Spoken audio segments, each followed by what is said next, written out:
Você conhece alguém que tem dificuldade em se relacionar?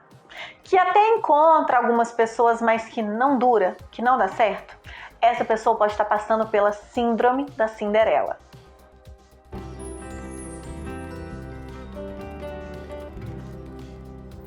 Eu sou Cristiane Schumann, sou psicóloga, terapeuta na Clínica Casuly e hoje a gente vai conversar um pouquinho sobre o que eu chamo de síndrome da Cinderela. Hoje em dia, as nossas expectativas com relação ao outro, elas estão tão altas, nós temos tantos pré-requisitos que a gente pode acabar caindo na síndrome da Cinderela. O que é a síndrome da Cinderela? É essa busca pelo príncipe encantado que vá se adequar exatamente aos meus pré-requisitos, àquilo que eu defini para mim como sendo o ideal, o fundamental, o adequado. O empoderamento feminino nos trouxe ganhos formidáveis, fantásticos e incalculáveis. Mas ao mesmo tempo, esse empoderamento também trouxe junto essa síndrome que a gente chama de síndrome da Cinderela. Porque são tantas exigências que esse outro tem que ter, que algumas vezes se torna quase que impossível eu encontrar esse príncipe encantado. Ou, na primeira demonstração de defeito do outro, que vai haver, não tem como não haver, né? Ele não foi feito, não foi personalizado para mim, para aquilo, para todas as características que eu espero. Então, o primeiro defeito que eu identifico no outro, eu acho que já não serve, não dá. Eu não vou tolerar, eu não vou suportar, não é para mim, eu vou sair antes mesmo de tentar. Só que a gente se esquece que o príncipe encantado não existe, que o outro não foi fabricado de uma forma personalizada para mim, que toda e qualquer pessoa tem defeitos. Eu só preciso identificar se esse defeito do outro é um defeito que para mim é tolerável ou é um defeito que para mim é intolerável. Ele é desorganizado, ele não consegue ainda se encontrar no trabalho, mas esses defeitos são toleráveis? Sim, são toleráveis, então tudo bem, vamos tentar. Esse é o primeiro ponto, né? Eu identificar quais são os defeitos do outro e me perguntar, me questionar se esses defeitos são toleráveis para mim ou se não. Um outro ponto que é importante a gente pensar para não cairmos aí nessa síndrome da Cinderela é acreditar na capacidade de resiliência do ser humano. É acreditar na capacidade de mudança que o outro tem. Então, por mais que neste momento ele apresente esse comportamento que eu julgo inadequado, que não estava na minha listinha de pré-requisitos, né? É um comportamento mutável? É alguma coisa que, se esse outro trabalhar, ele consegue mudar? Ou é, por exemplo, um desvio de caráter? Ou é uma condição em que a escolha não está envolvida? Por exemplo, às vezes vai estar lá na minha listinha de pré-requisitos que essa pessoa nunca tenha sido casada. E aí eu conheço o João e fico sabendo no primeiro ou no segundo encontro que o João já foi casado.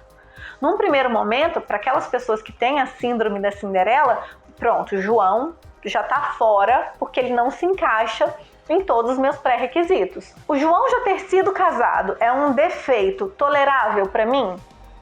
Sim, é um defeito tolerável para mim. Então, tudo bem. Vai ser difícil, mas eu acredito na minha capacidade de mudança, na minha capacidade de resiliência.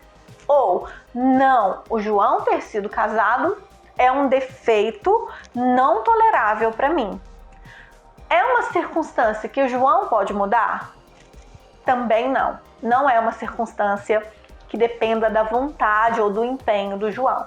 Então, realmente, se está no meu pré-requisito, se é um defeito intolerável e se não está na alçada do outro querer mudar, se motivar para mudar, aí realmente não tem jeito.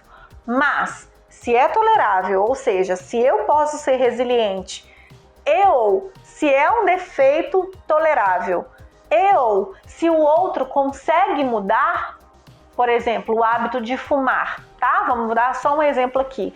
No meu pré-requisito, tá lá que a minha pessoa, né, a minha escolha é uma pessoa que não fume, por exemplo, né? E o João fuma. É um defeito tolerável para mim? Ai, não é. Não é um defeito intolerável para mim. O João pode mudar? Sim, o João pode mudar. Pode ser difícil, vai depender de uma série de fatores, de uma série de circunstâncias, mas o João consegue mudar o comportamento. Deu para entenderem? A síndrome da Cinderela, né, ela é não saudável quando a gente parte do pressuposto de que todos os meus pré-requisitos têm que ser cumpridos, que os defeitos do outro não são toleráveis, ou quando eu não acredito na minha capacidade de resiliência ou na capacidade de resiliência do outro. E aí eu prefiro ficar com o não do que tentar o sim. Eu prefiro já interromper qualquer tipo de relacionamento antes mesmo de tentar para ver se vai dar certo. Se você se identificou nesse vídeo, identificou algum amigo ou alguma amiga aí, isso é importante, né? Eu falei aqui no feminino porque eu estava dando o meu exemplo, mas a síndrome da Cinderela também pode acontecer com homens. De aquele homem que quer a mulher ideal, linda, gostosa, com corpo perfeito, boa dona de casa, mas ao mesmo tempo uma excelente profissional, que tem independência financeira. Opa! A síndrome do príncipe encantado, né? Dele achar que ele é um príncipe encantado e vai ter uma princesa perfeita para ele, né? Isso não vai acontecer. Mesma coisa, o outro tem defeitos que podem ser toleráveis ou não, e o outro tem capacidade de resiliência, assim como eu também. A gente se encontra no próximo vídeo. Um beijo para você. Deixa aqui suas sugestões de temas e de conteúdo que vocês querem ver por aqui. Beijo.